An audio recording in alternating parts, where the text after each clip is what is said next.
Hello साथियों, welcome to Cadet Point Defence Academy. मैं शुभम आप सभी का आपके परिवार कैडेट पॉइंट डिफेंस एकेडमी में बहुत बहुत स्वागत करता हूं।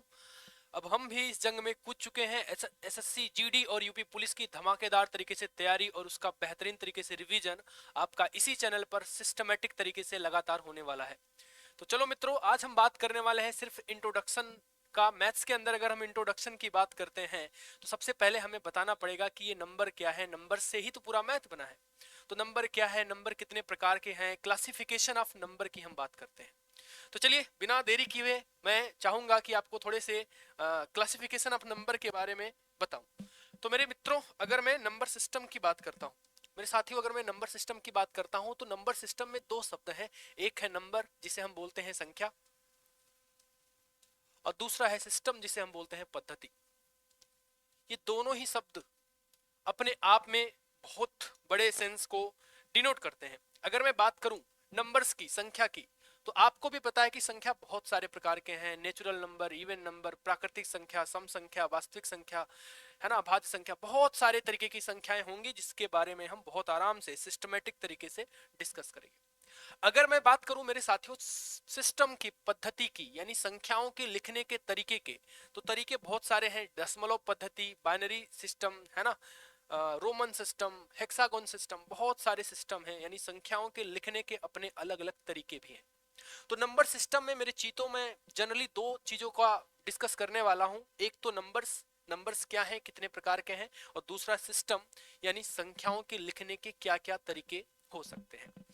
तो मेरे साथियों, अगर हम बात करें नंबर सिस्टम की, तो मैंने आपको बता दिया, अभी हम बात करने वाले हैं सिर्फ नंबर्स के बारे में। नंबर्स कितने प्रकार के हैं और कैसे हम इसको इंट्रोड्यूस करने वाले हैं, इसी बारे में हम आगे बात करेंगे। तो मेरे चीतों, अगर मैं नंबर्स की बात करता हूं तो आपके दिमाग में 10 नंबर आते हैं, 10 अंक आते हैं, क्योंकि पूरा का पूरा मैथ इन्हीं 10 अंकों से मिलकर बनता है। आपको भी पता है वो 10 अंक कौन कौन से हैं। 0, 1, 2, 3, 4, 5, 6, 7, 8, 9। 1 से लेकर 9 तक 9 अंक, और एक जीरो, 10वां अंक। इन 10 अंकों से मिलकर कितनी भी बड़ी संख्या बन सकती है और कितनी भी छोटी संख्या बन सकती है। अगर मैं इनके क्लासिफिकेशन की बात करूं, संख्याओं के बारे में बात करूं, तो आप क्या पाएंगे, संख्या दो प्रकार की है। एक है वास्तविक संख्या यानी रियल नंबर, और दूसरा मेरे दोस्तों क्लासिफिकेशन है इसका इमेजिनरी नंबर यानी काल्पनिक संख्या। अगर मैं संख्या के बारे में बात करूं तो मैंने आपको बताया संख्या में 10 अंकों का हम इस्तेमाल बेसिकली करते हैं। 1 से लेकर 9 तक 9 अंक, और 0 एक 10वां अंक। इन 10 अंकों से मिलकर कितनी भी बड़ी संख्या बन सकती है और कितनी भी छोटी संख्या बन सकती है। मैंने नंबर को दो भागों में क्लासिफाई कर दिया। पहला भैया वास्तविक संख्या यानी रियल नंबर, दूसरा इमेजिनरी नंबर यानी काल्पनिक संख्या। वास्तविक संख्या का मेरे दोस्तों अगर हम बात करें तो नाम में ही इसका मतलब छिपा है, यानी ऐसी संख्याएं जो वास्तव में होती हैं उन्हीं को हम वास्तविक संख्या बोलते हैं। चाहे वो संख्या प्लस में लिखी हो, चाहे वो संख्या माइनस में लिखी हो, चाहे वो संख्या जीरो हो, चाहे वो संख्या फ्रैक्शन में हो, चाहे वो संख्या दशमलव में हो, जिस भी रूप में आज तक आपने मैथ के बुक में नंबर्स को देखे हैं वो सारे के सारे नंबर्स ही रियल नंबर कहलाते हैं, वास्तविक संख्या कहलाते हैं। ऐसी संख्या जो वास्तव में एग्जिस्ट करती है उसे ही तो वास्तविक संख्या बोलते हैं। अगर मेरे चीतों में काल्पनिक संख्या की बात करूं तो इसके नाम में ही इसका मतलब छिपा है, मतलब ऐसी संख्या जो होती नहीं है, जिनकी बस हम केवल कल्पना कर सकते हैं, जिन्हें हम मान लेते हैं। क्योंकि मैथ्स में बहुत सारी चीजें मानी जाती हैं, जैसे मान लिया राम की आय x। अब मुझे बताओ क्या x कोई संख्या है? नहीं है। हमने इसको एजूम करा, माना है। तो ऐसी ही संख्याएं जिनको हम एजूम करते हैं, मान लेते हैं, जिनकी हम कल्पना करते हैं, इन्हीं को बोलते हैं मेरे साथियों काल्पनिक संख्या। आपने हाई स्कूल के अंदर स्केलर एंड वेक्टर पढ़ा होगा और वहां पे इस तरीके के इक्वेशन आपने देखे होंगे। अगर मैं आपसे पूछूं यहाँ पे 4 क्या है, आप डेफिनेटली कहेंगे 4 तो संख्या है। लेकिन अगर मैं 4i की बात करूं तो आप कहेंगे कतई 4i संख्या नहीं है। यहाँ पे i का मतलब ही क्या है दोस्तों, काल्पनिक यानी इमेजिनरी। मतलब हम काल्पनिक संख्याओं के अंदर ऐसी संख्याओं के बारे में बात करते हैं जो एक्चुअली में एग्जिस्ट करती ही नहीं है, जिनकी बस केवल हम कल्पना कर सकते हैं, जिन्हें हम सिर्फ इमेजिन कर सकते हैं। जबकि वास्तविक संख्या का मतलब ऐसी संख्या जो आज तक आपने मैथ्स की बुक में देखी होंगी, सारी की सारी संख्याएं ही वास्तविक संख्या के फॉर्म में आती है। अगर मैं वास्तविक संख्या के क्लासिफिकेशन की बात करूं कि भैया आपने मैथ की बुक में संख्याएं किस किस रूप में देखी हैं, तो पहला रूप मेरे साथियों है इंटीजर यानी पूर्णांक। पूर्णांक का मतलब आप बहुत अच्छे से जानते होंगे कि जीरो के एक साइड की सारी वैल्यू पॉजिटिव होती है, यानी पॉजिटिव इंटीजर्स। धनात्मक पूर्णांक, और दूसरे साइड की सारी वैल्यू क्या होती है मेरे चीतो, नेगेटिव होती हैं, जिसे हम बोलते हैं नेगेटिव इंटीजर्स यानी ऋणात्मक पूर्णांक। पूर्णांक के अंदर ये सारे पूरा का पूरा स्केल आएगा, जिसके अंदर जीरो भी होगा, पॉजिटिव यानी धनात्मक पूर्णांक भी होंगे, नेगेटिव यानी ऋणात्मक पूर्णांक भी होंगे। दूसरा पार्टीशन अगर मैं करूं कि यार वास्तविक संख्या में दूसरा रूप क्या है, तो आप कहेंगे फ्रैक्शन यानी भिन्न होंगे। अब भिन्न भी बहुत प्रकार के होते हैं, बहुत सारे नाम सुने होंगे। आपने सुना होगा प्रॉपर फ्रैक्शन, उचित भिन्न। आपने सुना होगा इम्प्रॉपर फ्रैक्शन, अनुचित भिन्न। आपने सुना होगा मिश्र फ्रैक्शन, मिश्र भिन्न। ये सारी बातें मैं बहुत ही डिटेल में बताने वाला हूं आगे।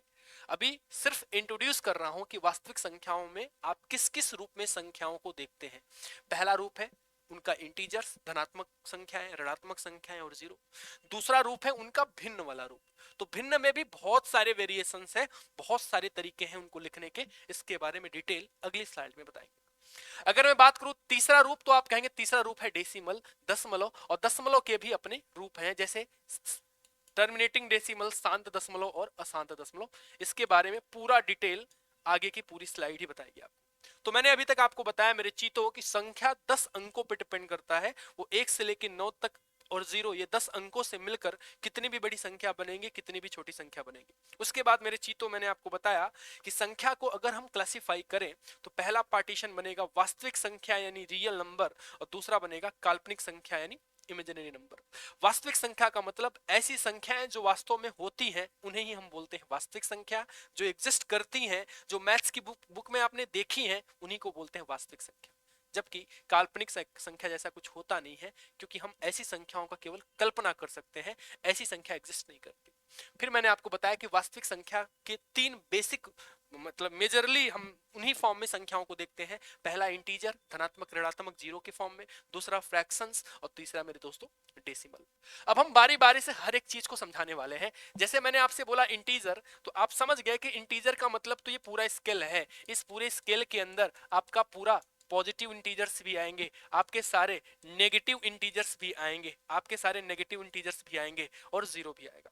ये पूरा का पूरा स्केल, ये पूरा का पूरा स्केल ही क्या होगा भैया, आपका पूर्णांक कहलाता है, जिसके अंदर ये धनात्मक पूर्णांक है, जिसके अंदर ये धनात्मक पूर्णांक कहलाते हैं, और जिसके अंदर मेरे साथियों ये क्या कहलाता है, ऋणात्मक पूर्णांक यानी नेगेटिव इंटीजर्स कहलाते हैं।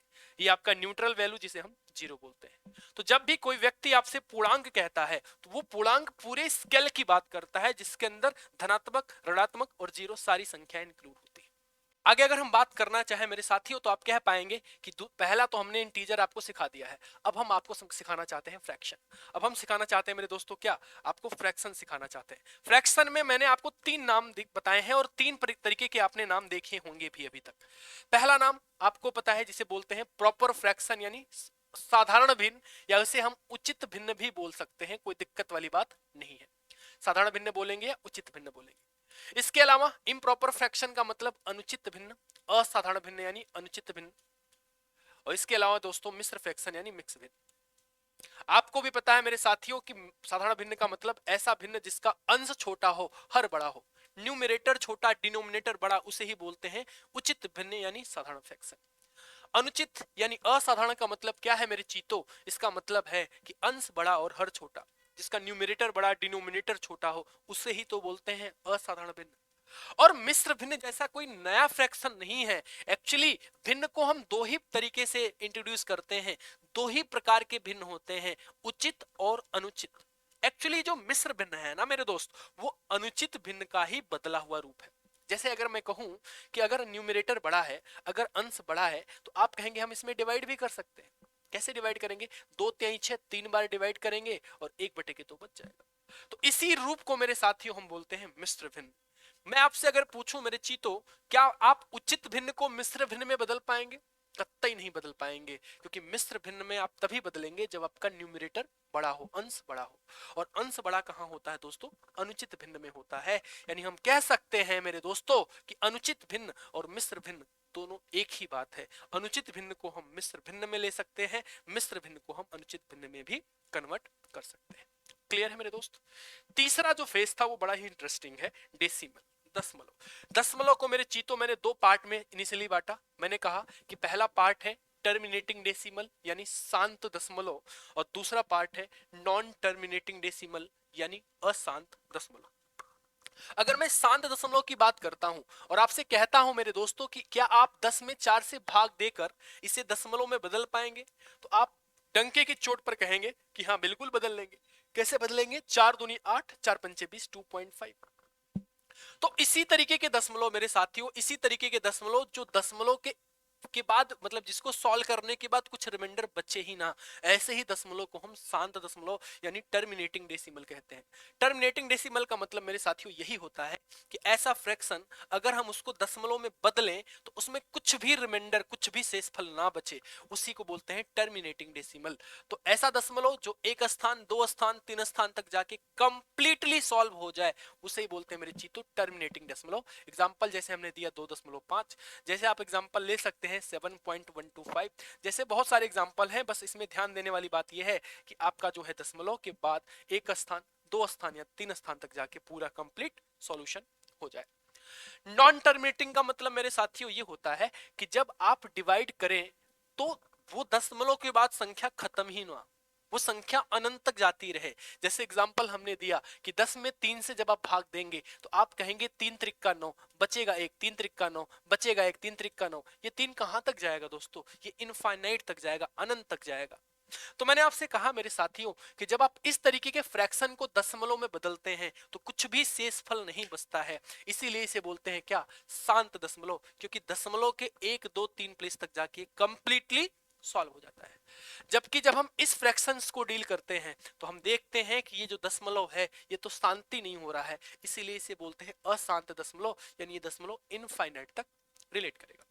अशांत दशमलव दशमलव में भी मेरे साथियों दो तरीके की कैटेगरी है। अशांत दशमलव में भी दो तरीके की कैटेगरी है, एक है रिपीटिंग नॉन टर्मिनेटिंग और दूसरा है नॉन रिपीटिंग नॉन टर्मिनेटिंग। आवृत्तीय अशांत दशमलव और अनावृत्तीय अशांत दशमलव। आवृत्तीय अशांत दशमलव का मतलब मेरे साथियों ये है कि अनंत तक अगर कोई संख्या जा रही है दशमलव के बाद तो वो सेम संख्या रिपीट होते हुए जाए। ऐसी संख्याएं जो बार बार एक ही तरीके की संख्याओं को रिपीट करते हुए अनंत तक भेजे, ऐसी संख्याओं को क्या बोलते हैं दोस्तों? रिपीटिंग नॉन टर्मिनेटिंग यानी आवृत्ति अशांत दशमलव बोलते हैं। जबकि ऐसा संख्या जब दशमलव के बाद संख्याएं अनंत तक जाएं लेकिन अलग अलग संख्याओं के तरीके से जाएं, अलग अलग संख्याओं के तरीके से जाएं, तो ऐसी संख्याओं को बोलते हैं नॉन रिपीटिंग नॉन टर्मिनेटिंग। यानी ये भी अनंत तक जा रहा है, ये भी अनंत तक जा रहा है, लेकिन दोनों के रास्ते अलग अलग हैं। यहाँ पे संख्याएं बार बार रिपीट हो रही हैं, जबकि यहाँ पे संख्याएं रिपीट नहीं हो रही है। यहाँ तक की बात क्लियर है? मैंने अभी तक आपको सिर्फ इतनी बात बताई है। अगर मैं रिकअप करूं मैं तो सिर्फ इतना बात कह सकता हूं मेरे दोस्तों कि मैंने आपको कहा नंबर सिस्टम हम पढ़ने वाले हैं। नंबर्स में बतेरे तरीके की संख्याएं होंगी, उसके बारे में बात करेंगे। सिस्टम में संख्याओं के लिखने के तरीके के बारे में बात करेंगे। मैंने आपका नंबर्स वाली कहानी शुरू करने की कोशिश करी। नंबर्स में मैंने आपको बताया 10 तरीके के अंक हैं जिनसे बनके पूरी की पूरी मैथ्स बनती है, पूरी की पूरी संख्या बनती है। चाहे वो कितनी बड़ी संख्या के बारे में बात कर ले, चाहे आप कितनी भी छोटी संख्या के बारे में बात कर ले। मैंने फिर पार्टीशन करा तो रियल नंबर मतलब ऐसी संख्याएं जो एग्जिस्ट करती हैं, बुक में आपने देखी हैं, किसी भी फॉर्म में हो सकती हैं, उन्हीं को बोलते हैं रियल नंबर। और इमेजिनरी नंबर मतलब काल्पनिक संख्या, मतलब ऐसी संख्या एग्जिस्ट करती ही नहीं है। आगे हमने आपको कहा कि रियल नंबर में किस किस तरीके की संख्याएं मेनली आप देखते हैं, तो आपने बताया आप इंटीजर्स देखते हैं, पॉजिटिव, नेगेटिव, जीरो, इस तरीके की संख्याएं देखते हैं, आप फ्रैक्शंस देखते हैं, आप जो है डेसिमल्स देखते हैं। फिर मैंने बारी बारी से सबको डिफाइन किया मेरे दोस्तों कि इंटीजर्स क्या होता है। इंटीजर्स में पॉजिटिव वैल्यू भी होती है, नेगेटिव वैल्यू भी होती है और जीरो भी होता है। ये पूरा का पूरा स्केल ही आपका इंटीजर का काम करता है। आगे मैंने आपको फ्रैक्शंस के बारे में बताया, जिसमें हमने आपको बताया कि फ्रैक्शंस तो आपने सुने होंगे 3 प्रकार के, साधारण, भिन्न यानी उचित, अनुचित और मिश्र, लेकिन होते जनरली 2 ही प्रकार के हैं। रीजंस हमने आपको बताया, जिसका न्यूमरेटर छोटा डिनोमिनेटर बड़ा वो उचित है, प्रॉपर है। जिसका न्यूमरेटर बड़ा डिनोमिनेटर छोटा अनुचित है। और इसी का एक बदला हुआ रूप जिसे हम बोलते हैं मिक्स। इसके बाद मेरे दोस्तों मैंने आपको डेसिमल बताया। इसके बाद हमने आपको क्या बताया? डेसिमल बताया। डेसिमल में 2 पार्टीशन करा, शांत दशमलव और अशांत दशमलव। शांत दशमलव मतलब जो डिवाइड करते हैं पूरी तरीके से सॉल्व हो जाए, दशमलव के एक स्थान, दो स्थान, तीन स्थान तक जाके पूरी कंप्लीट सॉल्व हो जाए, उसे बोलते हैं शांत दशमलव। जबकि अशांत दशमलव में ऐसा नहीं है। अशांत दशमलव में संख्याएं जो है दशमलव के बाद अनंत तक जाती है। मैंने आपको बताया अनंत तक जाने के भी 2 रास्ते हैं। एक तो रास्ता है जो रिपीटिंग वाला है, आवृत्ति अशांत दशमलव जिसे हम बोलते हैं, और दूसरा रास्ता है जिसमें संख्याएं अलग अलग होती हैं, वो भी अनंत तक जा सकता है, जिसे हम बोलते हैं अनावृत्ति अशांत दशमलव। अब कहानी को थोड़ा सा और इंटरेस्टिंग बनाते हैं। अभी हमने बताया कि जो आपके रियल संख्या है, रियल नंबर्स हैं, वास्तविक संख्या है, उनको हम किन किन रूप में देखते हैं। अगर बात क्लासिफिकेशन की करें मेरे साथियों, इनके बंटवारे की करें, तो भैया बहुत इंपॉर्टेंट बात है कि वास्तविक संख्याओं को हम दो हिस्सों में तोड़ सकते हैं। पहला हिस्सा जिसे हम बोलते हैं रेशनल नंबर यानी परिमेय संख्या, और दूसरा हिस्सा जिसे हम बोलते हैं इरेशनल नंबर मतलब अपरिमेय संख्या। सबसे बड़ी दिक्कत इस बात की है कि ये रेशनल नंबर होता क्या है, पहले ये बता दो। तो मेरे दोस्तों, परिमेय संख्या का मतलब ऐसी संख्या जिसको हम अंश बटे हर, पी बटे क्यू, न्यूमरेटर बटे डिनोमिनेटर के फॉर्म में लिख सकते हो, और बस एक कंडीशन है कि जो उसका डिनोमिनेटर, जो उसका हर है, जो इसका भिन्न का नीचे वाली संख्या है, वो कतई जीरो नहीं होना चाहिए। क्यों नहीं होना चाहिए? क्योंकि आपको भी पता होना चाहिए मेरे चीतों कि किसी भी संख्या का हर अगर जीरो हो जाएगा तो भैया जीरो से किसी संख्या में हम डिवाइड करेंगे तो वैल्यू क्या आती है? नॉट डिफाइन यानी इनफाइनाइट आती है। इसलिए इसलिए मेरे दोस्तों, कभी भी डिनोमिनेटर जीरो नहीं होना चाहिए। मतलब ऐसी संख्या जिसको हम भिन्न में देख सकते हैं, भिन्न में लिख सकते हैं, भिन्न में बदल सकते हैं, उसे बोलते हैं परिमेय संख्या, और जिसको नहीं बदल सकते उसे बोलते हैं अपरिमेय संख्या। एक क्वेश्चन पूछता हूं आपसे, एक क्वेश्चन पूछता हूं पीछे से, मुझे बताना मेरे दोस्तों कि जितने भी इंटीजर्स हैं, मैं अगर पूर्णांक के बारे में बात करूं, किसी भी पूर्णांक के बारे में बात करूं, चाहे पॉजिटिव इंटीजर्स की बात करूं, चाहे नेगेटिव इंटीजर्स की बात करूं, चाहे जीरो की बात करूं, मुझे बताना ये इंटीजर्स क्या है, आपके परिमेय है कि अपरिमेय है, रेशनल है या इरेशनल है। जैसे मैंने आपसे पूछा, मुझे बताओ ये जो हमने 100 लिख दिया है, ये 100 परिमेय है कि अपरिमेय है? तो आपने कहा गुरुजी अगर ये भिन्न में बदल जाएगा तो परिमेय है, अदरवाइज नहीं है, अपरिमेय है। तो मैंने कहा ये भिन्न में बदल सकता है क्या? तो आपने याद दिलाया, हाँ बिल्कुल बदल सकता है, क्योंकि किसी भी संख्या के नीचे अगर हम एक लिख देंगे तो उसकी वैल्यू में कोई फर्क थोड़ी पड़ेगा, और ये आराम से p बटे क्यू के फॉर्म में कन्वर्ट हो चुका है। कंडीशन q की वैल्यू जीरो है भी नहीं, तो आराम से हम कह सकते हैं कि 100 भी क्या है? एक परिमेय संख्या है। मतलब जितने भी इंटीजर्स हैं, चाहे वो पॉजिटिव में हो, चाहे वो नेगेटिव में हो, चाहे वो जीरो खुद हो, वो सभी के सभी क्या होते हैं दोस्तों? परिमेय संख्या होते हैं, क्योंकि सबके नीचे हम एक लिख के उसे p बटे क्यू के फॉर्म में, अंश बटे हर के फॉर्म में डिनोट कर सकते हैं, दिखा सकते हैं, बदल सकते हैं। इसलिए ये सारे के सारे integers, all integers are rational number, सभी के सभी पूर्णांक परिमेय संख्याएं होती हैं। क्यों होती हैं? क्योंकि किसी भी संख्या के नीचे एक छिपा होता है। मैंने पूछा 5 परिमेय है, आप कहेंगे बिल्कुल है, क्योंकि 5 को हम 5 बटे 1 लिख सकते हैं, कोई दिक्कत वाली बात नहीं है। दूसरी बात मैं आपसे पूछता हूं मेरे भाई, मुझे बताना, अभी मैंने आपको फ्रैक्शंस के बारे में बताया था, अगर मैं पूछूं मेरे चीतों कि मुझे बताना ये जो फ्रैक्शंस हैं ये परिमेय है कि अपरिमेय, रेशनल है या इरेशनल है, तो आपने कहा क्या ऐसी बात कर रहे हो गुरुजी? परिमेय संख्या तो हम उसी को बोलते हैं जो फ्रैक्शन फॉर्म में लिखा होता है, अंश बटे हर के फॉर्म में लिखा होता है, पी बटे क्यू के फॉर्म में लिखा होता है, उसी को तो परिमेय बोलते हैं। तो भैया ये पी बटे क्यू नहीं है क्या? बिल्कुल है। ये पी बटे क्यू नहीं है क्या? बिल्कुल है। ये पी बटे क्यू नहीं है क्या? बिल्कुल है। यानी 100% श्योर बात ये है मेरे नासपीटो कि आपके जितने भी फ्रैक्शंस हैं वो सारे के सारे फ्रैक्शंस भी रेशनल नंबर्स में आते हैं। सभी के सभी भिन्न, सभी प्रकार के भिन्न भी परिमेय संख्या होती हैं। All fractions are integers. Interesting बात तो यहाँ है, अगर मैं आपसे पूछूं मेरे दोस्त कि मुझे बताओ कि जो डेसिमल्स होते हैं कई प्रकार के होते हैं, उसमें परिमेय कौन सा होता है, कौन सा अपरिमेय होता है? तो यहाँ इंटरेस्टिंग बात है। अगर मैं सिर्फ ऐसी बात पूछूं मेरे दोस्त, मैं आपसे सिर्फ ये पूछूं कि मुझे सिर्फ इतना बता दो कि शांत दशमलव जो होता है, जो दशमलव के एक स्थान, दो स्थान, तीन स्थान, चार स्थान तक जाके कंप्लीट सॉल्व हो जाता है, जो टर्मिनेटिंग डेसिमल होता है, वो बताओ परिमेय होगा कि अपरिमेय? तो आपने कहा मुझे कि भैया परिमेय तो हम उससे बोलते हैं जो p बटे q के फॉर्म में लिखा जाए। तो मुझे बताओ क्या मैं 2.5 को अंश बटे हर में नहीं लिख सकता? लिख सकता हूं। एक अंक है दशमलव के बाद तो 10 से डिवाइड कर दूंगा, पॉइंट के स्थान पे एक लिखूंगा और जीरो एक अंक। यहां अगर देखूं पॉइंट के स्थान पे एक और आगे 3 जीरो, यानी 10,000 से डिवाइड कर दूंगा, यानी 7,125 बटे के 10,000 इसको लिख सकता हूं। कोई दिक्कत थोड़ी है, क्योंकि 3 अंक, 3 जीरो सॉरी 1,000। अगर यहाँ पे देखूं तो यहाँ 725 और पॉइंट के बाद 2 अंक है तो 100 से डिवाइड कर सकता हूं। तो मुझे बताओ कि जितने भी टर्मिनेटिंग डेसिमल होंगे क्या मैं उसे p बटे q अंश बटे हर के फॉर्म में लिख पा रहा हूं? बिल्कुल लिख पा रहा हूं।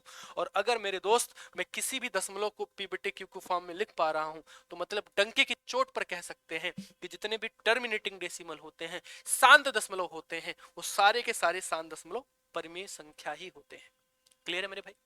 अब यहां पे आते हैं अशांत दशमलव में। अशांत में भी दो पार्टीशन है, वो ध्यान देना। अगर मैं बात करूं आवृत्ति अशांत दशमलव की, एक बात तुमको मैं बताना चाहता हूं, आवृत्ति आसान दशमलव से पहले मेरे दोस्तों मैं तुमको एक बात बताना चाहता हूं, और वो बात ये है कि अगर कोई संख्या, जैसे मैंने लिखा 0.77777777, आप ये बात वैसे सिंपलीफिकेशन में सीखेंगे, और यही मैं बताना चाहूंगा आपको कि अगर कोई संख्या, मैथ्स में एक सिस्टम बनाया गया, अगर कोई संख्या दशमलव के बाद बार बार बार बार बार बार लिखा जाता है तो इसके लिए सिस्टम क्या बनाया गया भैया कि उस संख्या के ऊपर बार लगा दीजिए। आप ये बात सरलीकरण में सीखेंगे, सिंपलीफिकेशन में सीखेंगे। कोई संख्या अगर बार बार बार बार बार बार बार बार लिखी हुई अनंत तक लिखी जा रही है तो उसको शॉर्टेस्ट फॉर्म में लिखने का क्या तरीका है कि जो भी संख्या रिपीट हो रही है उसके ऊपर हम क्या लगा सकते हैं, बार लगा सकते हैं।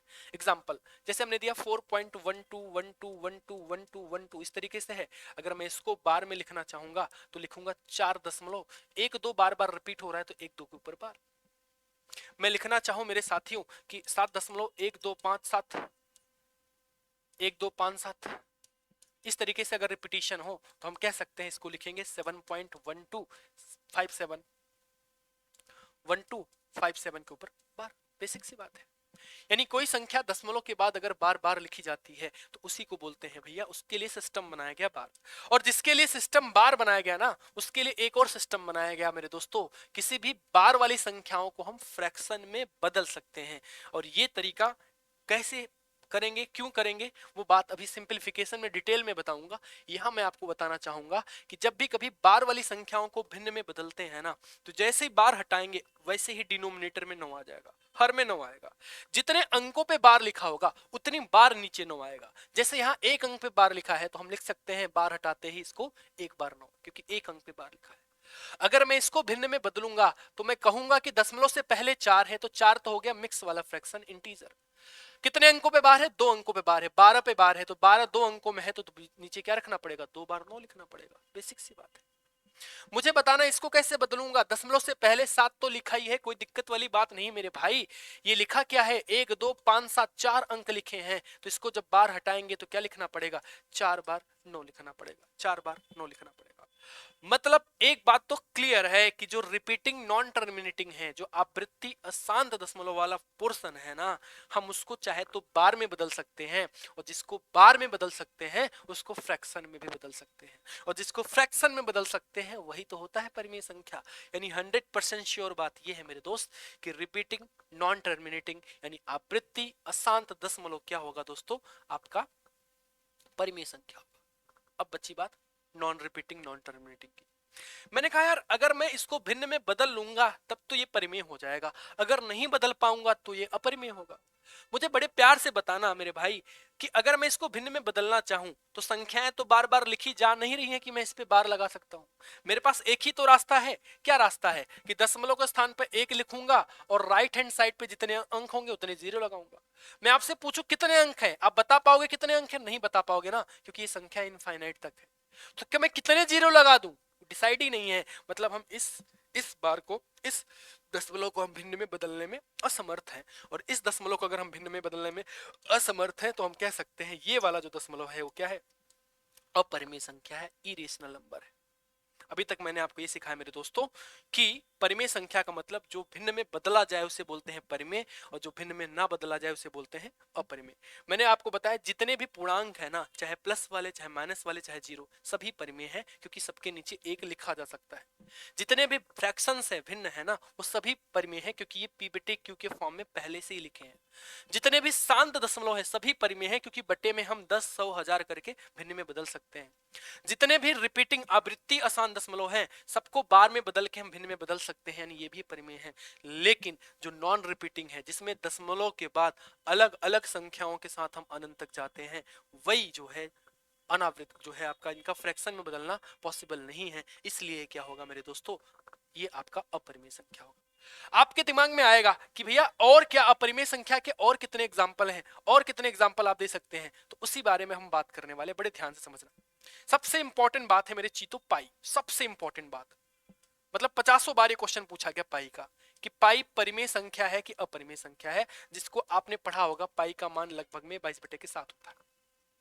अगर आपसे पूछा जाए मेरे दोस्तों 50 बार एग्जाम में आया है, यूपी पुलिस में 50 बार आया है, अगर आप प्रीवियस ईयर देखें जीडी में कितनी बार पूछा गया क्वेश्चन है, हर एक एग्जाम में पूछा जाता है कि पाई परिमेय है कि अपरिमेय है। तो बहुत सारे नासपीटे क्या करते हैं, बहुत सारे नासपीटे ये करते हैं, देखते हैं 22/7 और 22/7 देखते हैं उनको समझ में आता है ये तो भिन्न है, ये तो p/q में पहले से लिखा है, मतलब ये क्या होगा, परिमेय होगा, जो कि गलत बात है। पाई जो है दोस्तों परिमेय संख्या नहीं, पाई अपरिमेय संख्या है। क्यों? क्योंकि जो पाई का प्रयोगशाला में मान निकाला गया ना, वो 22/7 नहीं निकाला गया मेरे दोस्त। 22/7 जो पाई का मान है ना, वो नियर बाई में है, लगभग में है। पाई का जो एग्जैक्ट मान निकाला गया प्रयोगशाला में, वो निकाला गया 3.14734 इस तरीके से, कहां तक, इनफाइनाइट तक जा रहा था। मतलब अगर मैं इस दशमलव की पहचान करूं ये कौन सा वाला दशमलव है, तो आप कहेंगे अभी थोड़ी देर पहले तो पढ़ा था, अनावृत्ति आसान दशमलव, जिसको अगर हम चाह भी ले भिन्न में बदलना तो नहीं बदल पाएंगे, क्योंकि हमें पता ही नहीं है राइट हैंड साइड पे कितने अंक लिखे हैं, तो मैं कितने जीरो लगाऊं, पॉसिबल है ही नहीं, मतलब मैं इसे भिन्न में नहीं बदल सकता। पाई का जो एग्जैक्ट मान है वो अनावृत्ति अशांत दशमलव जैसा होता है, जिसको भिन्न में बदलना संभव नहीं है, इसलिए पाई क्या है दोस्तों, अपरिमेय संख्या है। फिर ये 22/7 क्या है, तो मैथमेटिशियन ने क्या करा मेरे मित्रों, कि जब हमने पाई का मान डेरिवेट करा, ये इतना खतरनाक मान निकल के आया, तो हमें समझ में आया कि जब हम कैलकुलेशन करेंगे, किसी वृत्त का परिमाप निकालेंगे, क्षेत्रफल निकालेंगे, तो ये वैल्यू तो बड़ा ही परेशान करेगी आपको। तो उस समय बताया गया कि पाई को लगभग में हम क्या ले सकते हैं, पाई को लगभग में हम 22/7 मान सकते हैं, लेकिन पाई का एग्जैक्ट मान कतई 22/7 नहीं होता, ये आपका नियर बाई का मान होता है, लगभग का मान होता है, काम चलाऊ मान है, जिससे आप लगभग में आंसर निकाल सकते हैं। तो जब भी कभी आपसे एग्जामिनर पूछे कि पाई परिमेय है कि अपरिमेय है, तो आपके दिमाग में इसकी एग्जैक्ट वैल्यू आनी चाहिए, जो अनावृत्ति अशांत दशमलव जैसा होता है, जिसको भिन्न में बदलना संभव नहीं है, इसलिए पाई क्या है, अपरिमेय संख्या। आपसे दो क्वेश्चन बैक टू बैक पूछा गया, पहले साल पूछा गया मेरे भाई पाई परिमेय है कि अपरिमेय, तो आपको समझ में आ गया क्या है मेरे दोस्तों, इरेशनल यानी अपरिमेय है। अगले साल पूछा गया, एग्जामिनर को समझ में आ गया आप गलती करेंगे, तो अगले बार पूछा भैया बताओ मुझे 22/7 परिमेय है कि अपरिमेय है। अब कुछ लोगों ने प्रीवियस ईयर सॉल्व किया था, तो उन्हें समझ में आया था कि पाई अपरिमेय है, तो 22/7 भी अपरिमेय होगा। कैसे होगा भैया, क्या हमने 22/7 में कहीं भी पाई का मान लिया है नाम, कहीं नहीं नाम लिया है। 22/7 के अंदर हमने कहीं पाई का जिक्र किया है, नहीं किया है ना, तो एज ए नॉर्मल इसको p/q तुमको नहीं दिख रहा है क्या, अगर मैं कहीं पाई का नाम ही नहीं ले रहा हूं, सिर्फ 22/7 के बारे में बात कर रहा हूं, तो भैया तुमको क्लियर नहीं दिख रहा है कि अंश बटे हर के फॉर्म में लिखा है, p/q के फॉर्म में डायरेक्टली लिखा है। तो मेरे चीतो जब भी कभी तुमसे पाई की बात करेगा, तो आपके दिमाग में उसकी एग्जैक्ट वैल्यू आनी चाहिए, जिसको भिन्न में बदलना संभव नहीं है, यानी अपरिमेय संख्या है। लेकिन जब वो पाई का बात ना करे, 22/7 की बात करे, तो वहां आपके दिमाग में पाई आना ही नहीं चाहिए, क्योंकि 22/7 तो पहले ही p/q के फॉर्म में लिखा है, यानी ये पहले ही अपरिमेय संख्या है। आप कहेंगे अपरिमेय संख्या के और एग्जाम्पल बताइए, तो अपरिमेय संख्या के एग्जाम्पल क्या है, देखिए दोस्तों, कोई संख्या जिसका वर्गमूल निकल जाए, कोई संख्या जिसका घनमूल निकल जाए, वो सभी के सभी परिमेय संख्या में आएंगे। जैसे 4 का वर्गमूल क्या हो जाएगा, 2, और 2 को हम 2/1 लिख सकते हैं। 8 का घनमूल क्या आ जाएगा, 2, 2 को हम 2/1 लिख सकते हैं। लेकिन ऐसी संख्या जिनका वर्गमूल ना निकले, जैसे 11, जैसे 5, जैसे 2, इन सभी का वर्गमूल घनमूल नहीं निकल सकता, तो यही क्या होंगे दोस्तों, अपरिमेय संख्या में आएंगे।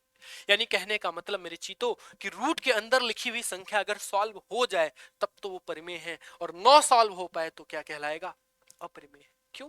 क्योंकि इसकी जो एग्जैक्ट वैल्यू होती है ना, वो इसी फॉर्म में होती है, अनावृत्ति अशांत दशमलव फॉर्म में होती है, जिसको भिन्न में बदलना पॉसिबल नहीं है। इसलिए मेरे चीतों हम इसको क्या बोलेंगे, अपरिमेय संख्या बोलेंगे। क्या यहाँ तक की बात क्लियर है?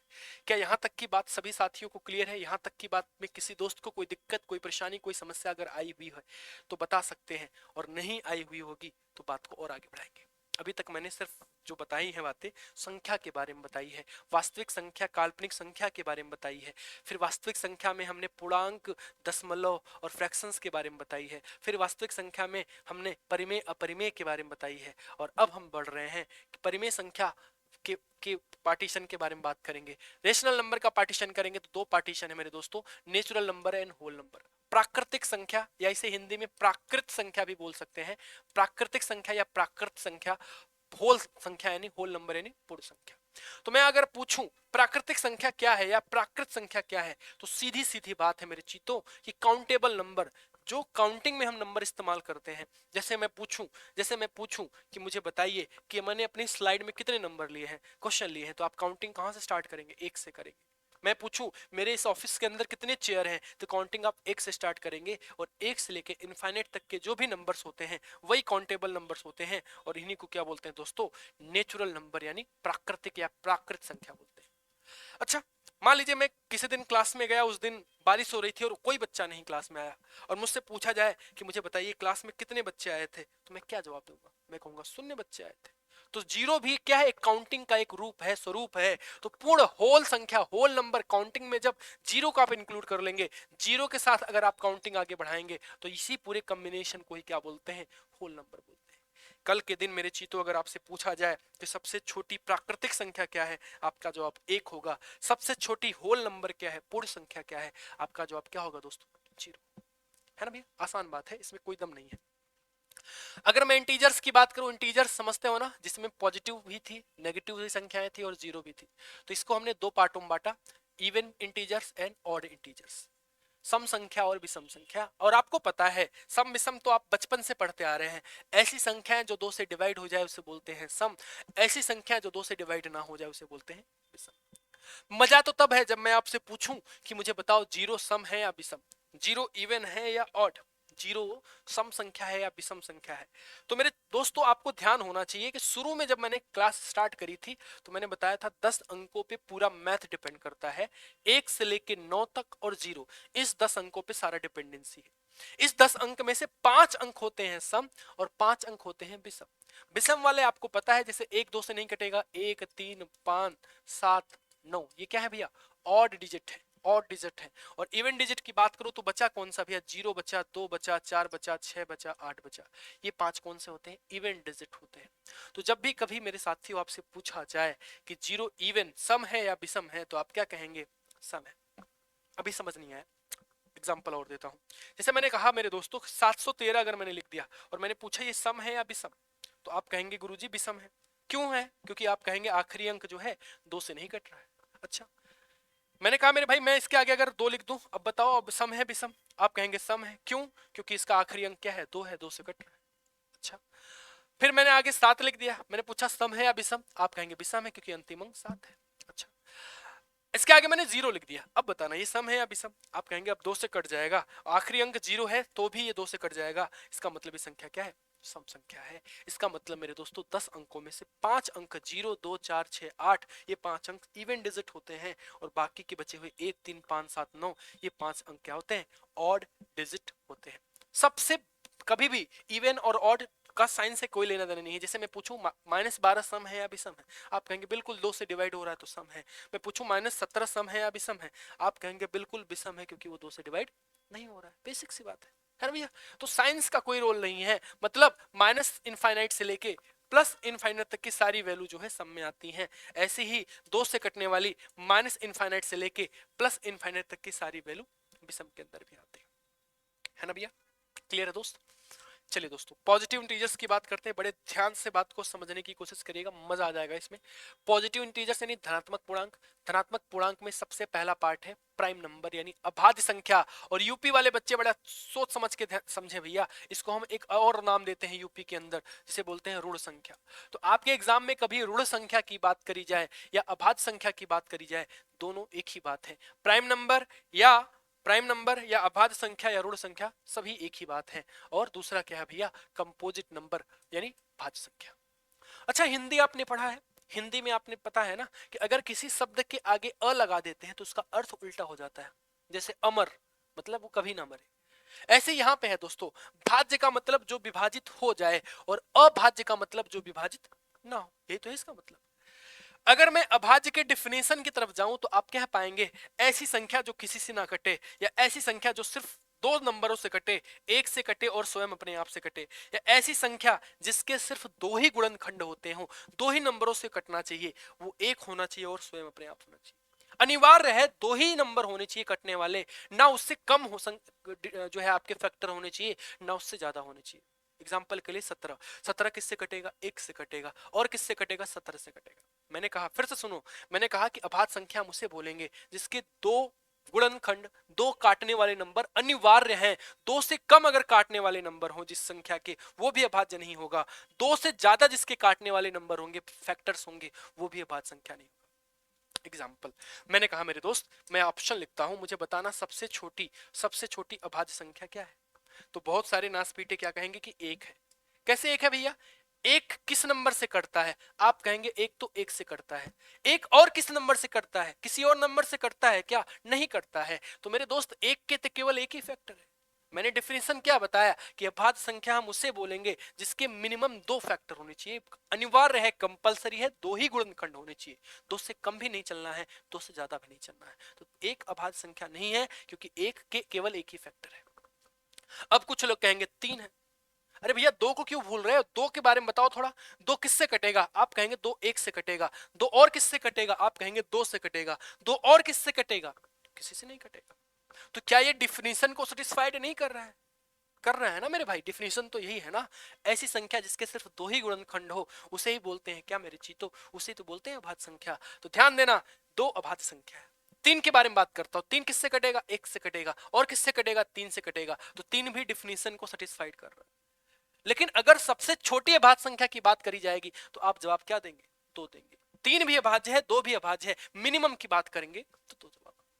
मैं आपसे पूछूं मेरे चीतो, चार किससे कटेगा? आप कहेंगे एक से भी कटेगा, दो से भी कटेगा, चार से भी कटेगा। मतलब ये अभाज्य नहीं होगा क्योंकि इसके गुणनखंड दो से ज्यादा है। अभाज्य संख्या मेरे साथियों हम उसे बोलते हैं जिसके कंपलसरी फिक्स है कि दो ही गुणनखंड होने चाहिए, ना दो से कम चलेगा ना दो से ज्यादा चलेगा, दो से न कम दो से ना ज्यादा, सिर्फ दो ही होने चाहिए। ठीक है ब्रदर। अब यहां पे देखो कितने क्वेश्चन बन सकते हैं। पहला प्रश्न मैं आपसे पूछ रहा हूं, सबसे छोटी अभाज्य संख्या क्या है? आप कहेंगे दो है। सबसे छोटी सम अभाज्य संख्या क्या है? सबसे छोटी सम अभाज्य संख्या, आप कहेंगे दो ही तो है। मैं पूछूं सबसे छोटी एकमात्र समअभाज्य संख्या क्या है? एकमात्र। दो एक ऐसा नंबर है ना दोस्तों जो सम भी है और अभाज्य भी है। दो के अलावा ऐसा कोई सम संख्या नहीं है जो अभाज्य भी हो। तो जब भी आपसे पूछा जाए मेरे चीतों कि एकमात्र समअभाज्य संख्या क्या है, आपका जवाब क्या होगा? अगेन दो होगा। मैं पूछूं सबसे छोटी विषम अभाज्य संख्या क्या है, आप क्या जवाब देंगे? अब की बार तीन देंगे। तीन देंगे। ऐसे बहुत बहुत सारे क्वेश्चन बन सकते हैं। एक अंक की सबसे छोटी अभाज्य संख्या क्या है? एक अंक की सबसे बड़ी अभाज्य संख्या क्या है? दो अंक की, तीन अंक की, चार अंक की, तो एग्जाम में पूछा गया है। तो ये सारी बातें आपको ध्यान देनी पड़ेंगी। इंपॉर्टेंट चीज है अभाज्य संख्या। अगर मैं भाज्य संख्या की बात करूं तो भाज्य संख्या का मतलब मेरे दोस्तों ये होता है ऐसी संख्या जो एक और स्वयं के अलावा अन्य संख्या से भी कटे। यानी ऐसी संख्या जिसके मिनिमम तीन गुणनखंड हो। ज्यादा से ज्यादा कितने भी हो सकते हैं, कम से कम क्या होने चाहिए दोस्तों? तीन नंबर से कटना जरूरी है। एक तो एक, दूसरा स्वयं। अगर सिर्फ इतना ही होगा तब तो वो अभाज्य होगा। इससे ज्यादा होगा तो उसे बोलेंगे क्या मेरे चीतो? भाज्य संख्या बोलेंगे। उसे ही क्या बोलेंगे मेरे साथियों? भाज्य संख्या बोलेंगे। यानी ऐसी संख्या जिनके दो से एक और स्वयं के अलावा अन्य संख्याओं से कटने की पॉसिबिलिटीज हो, उन्हें ही बोलते हैं दोस्तों भाज्य यानी कंपोजिट नंबर। एग्जाम्पल, मैंने कहा 12। 12 किससे कटता है? आप कहेंगे एक से कटता है, दो से कटता है, तीन से कटता है, चार से कटता है, छह से कटता है, 12 से कटता है। तो यही तो मैं कहना चाह रहा हूं कि ऐसी संख्या जो एक और स्वयं के अलावा अन्य संख्याओं से भी कटे, उन्हीं को क्या बोलते हैं दोस्तों? भाज्य संख्या बोलते हैं। उन्हीं को बोलते हैं मेरे चीतो भाज्य संख्या। अब आपसे पूछा जाए मेरे दोस्तों कि सबसे छोटी भाज्य संख्या क्या है, तो अब तो आप बता ही देंगे क्योंकि एक का केवल एक ही गुणनखंड है, हमें तो कम से कम तीन चाहिए, तो ये भाज्य हो ही नहीं सकता। दो और तीन तो अभाज्य थे, इनके दो ही गुणनखंड है, ये हो ही नहीं सकता। चार ही ऐसी पहली संख्या है जिसके मेरे दोस्तों तीन गुणनखंड है। चार एक से भी कटता है, दो से भी कटता है, चार से भी कटता है। तो सबसे छोटी भाज्य संख्या की अगर बात करी जाए तो आपका जवाब क्या होगा मेरे दोस्तों? सबसे छोटी भाज्य संख्या आपकी चार हो जाएगी। सबसे छोटी समभाज्य संख्या चार होगी। सबसे इंपॉर्टेंट बात, सबसे छोटी विषम भाज्य संख्या क्या होगी? आप सोचेंगे कि विषम में अगर हम जाएंगे, पहली तो चार हो गई, आगे हम बढ़े पांच, तो पांच तो अभाज्य है, सात, सात भी अभाज्य है, नौ, नौ, नौ के बारे में अगर आप सोचे तो आप कह पाएंगे नौ तो एक से भी कटेगा, तीन से भी कटेगा, नौ से भी कटेगा। तो ध्यान देना मेरे दोस्तों, अगर आपसे पूछा जाए सबसे छोटी भाज्य संख्या चार, सबसे छोटी समभाज्य संख्या इवन कंपोजिट नंबर चार, लेकिन जब आपसे पूछा जाएगा सबसे छोटी विषम भाज्य संख्या क्या है, ऑड कंपोजिट नंबर क्या है, आप क्या कह पाएंगे? नौ। क्या है मेरे दोस्तों? नौ है। अभी तक मैंने आपको जो पढ़ाया उसको समराइज करते हैं। अब इसके अगले पार्ट में हम इसकी बाकी बातें करेंगे क्योंकि ये नंबर ऑफ क्लासिफिकेशन बहुत लंबा टॉपिक है। ऐसा नहीं कि हम इसको 1 घंटे में या 45 मिनट में या 50 मिनट में आपका लपेट दे। फिर भी मैंने गति बहुत तेज रखने की कोशिश करी है कि आप अगर पढ़े हैं, पहले से रिवीजन करना चाहते हैं, तो आप चीजों से गो थ्रू हो पाएंगे। अभी तक जो मैंने बताया मेरे भाई, वो बहुत तेजी के साथ 1 मिनट का समय लेके मैं सब एक बार रिवाइज करना चाहूंगा। मैंने आपको क्या बताया मेरे दोस्त? मैंने आपको बताया नंबर सिस्टम में 2 शब्द है, नंबर और सिस्टम। नंबर्स में बतेरे प्रकार के नंबर्स हैं, सिस्टम का मतलब संख्याओं के लिखने के तरीके के बारे में हम बात करेंगे। हमने नंबर से शुरुआत करी, तो नंबर के बारे में हमने आपको बताया कि 1 से लेकर 9 तक 9 संख्याएं और 0, ये 10 अंकों से मिलकर कोई भी संख्या बन सकती है। नंबर्स को हमने क्लासिफाई करा, वास्तविक संख्या और काल्पनिक संख्या। वास्तविक मतलब जो होती है वो वास्तविक, और जो नहीं होती है, जिनकी केवल कल्पना करते हैं, उसे बोलते हैं काल्पनिक। मैंने कहा होती कौन कौन सी संख्या है, तो आपने कहा इंटीजर्स फॉर्म में होती हैं, फ्रैक्शंस फॉर्म में होती हैं और डेसिमल्स फॉर्म में होती है।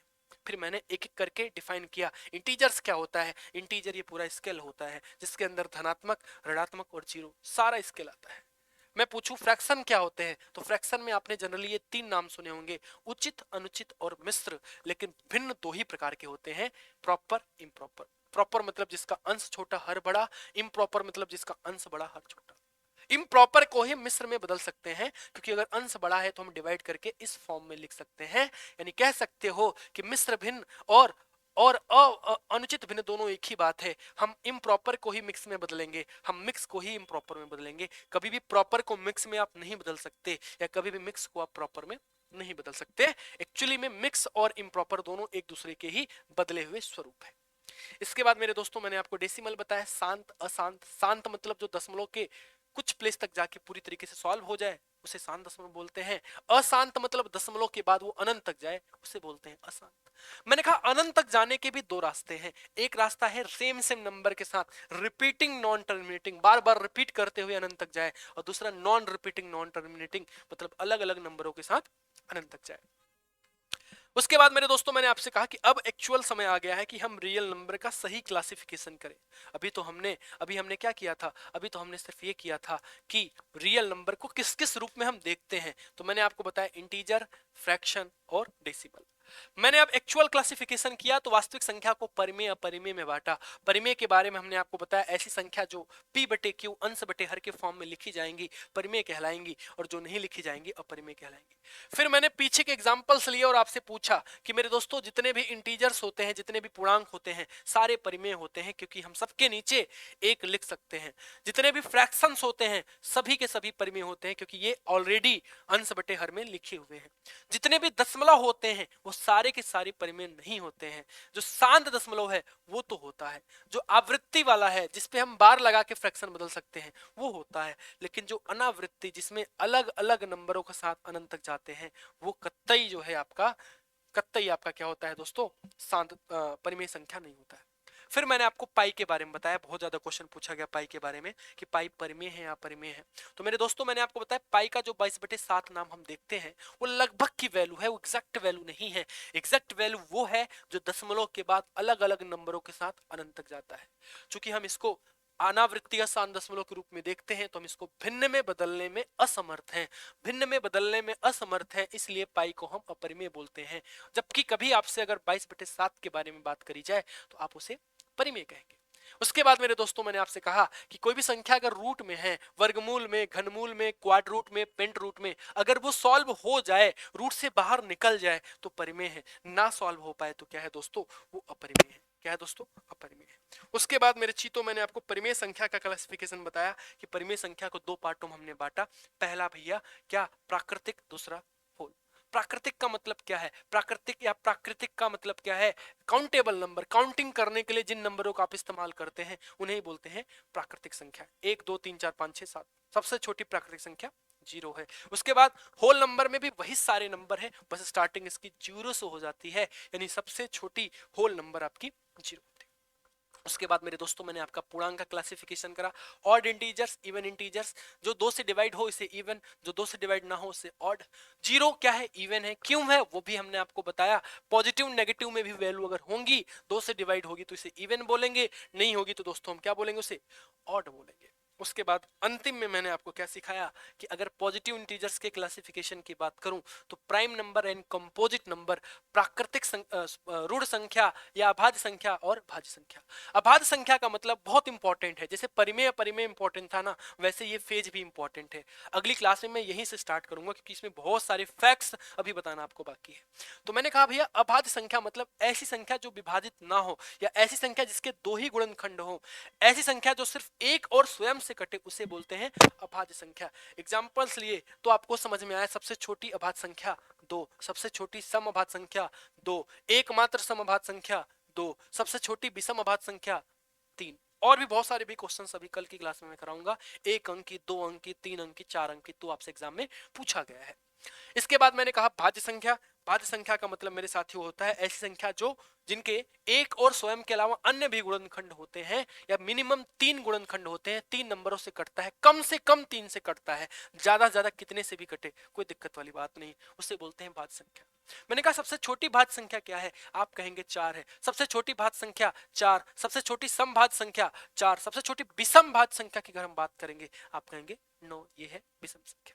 तो चलो मेरे दोस्तों, आज की क्लास को यहीं रैप करना चाहेंगे, आज की क्लास को यहीं समाप्त करना चाहेंगे। मिलते हैं आपसे नेक्स्ट क्लास में और इसकी आगे की कहानी आप शुरुआत करेंगे। तो एक बार आप क्लास को जल्दी से रिवाइज कर लीजिएगा और इस चैनल को सब्सक्राइब करिएगा, लाइक करिएगा, शेयर करिएगा। धन्यवाद, आज की क्लास यहीं तक है। धन्यवाद, थैंक यू।